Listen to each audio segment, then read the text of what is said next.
Hi, Mark Bendu with the Los Angeles Times. I'm sitting here at Staples Center. The Lakers come off a dominating performance against the Sacramento Kings, win by the final score, 113 to 80 points. And obviously, when you beat a sub-500 team, it's very hard to gauge the exact significance, what this means in terms of the overall development of the team. But this one was probably more important than some of those other blowouts earlier in the year, simply because the Lakers entered this game with a 4-game losing streak, which is the first time they had lost that many consecutive games since April of 2007.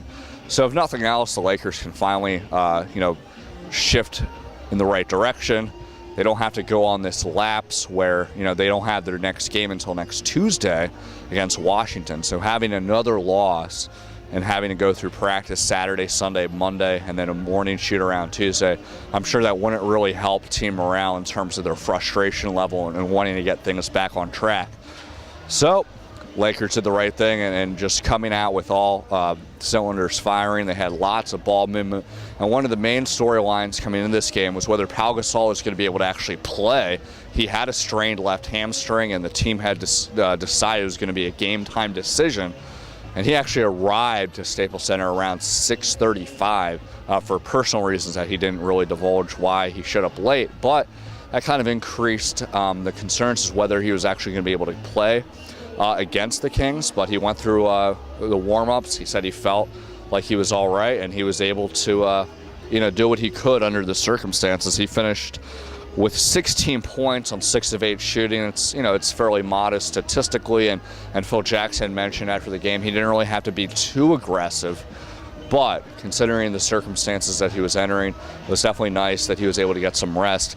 He only played 26 minutes, and on top of that, he, along with all the other starters, with the exception of Ron Artest, sat out the entire fourth quarter.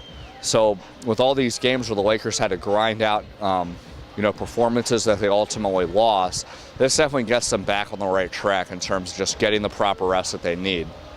And it also gives the bench another opportunity to kind of solidify things. Players like Devin Ebanks, Sacha Vujic don't really get a lot of playing time during games that are a lot closer. So it's nice for them to get some run, especially nice for Derek Character to get some minutes. He wound up with a career high 21 minutes, and he scored 10 points. And Phil Jackson and Character both acknowledge he's still on a tremendous learning curve in terms of his raw ability. He showed some flashes where he could perform some post-up moves, but definitely his decision-making and ball handling is still a work in progress. But it's games like these where it'll help him develop.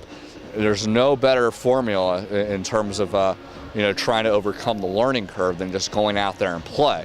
And Phil Jackson's been very reluctant to give him that many minutes because of his inexperience, and he doesn't want to deflate his confidence and set him up to fail. But Phil was almost reluctant this past week in increasing his playing time because Pau Gasol seemed so fatigued with logging all those 40-plus minutes a night and then his hamstring.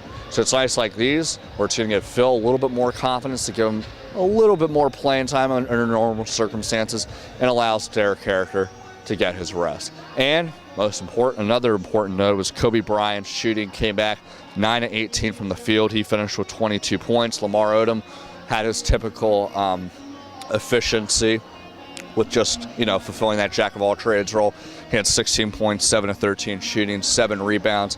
But all these performances, in addition to all these Shannon Brown highlight reels with some dunks, some nice up and unders, all points back to ball movement. Again, you have to take it for what it's worth. Sacramento is not really a good team, but got them right back on the right track, and it ended with a Lakers victory.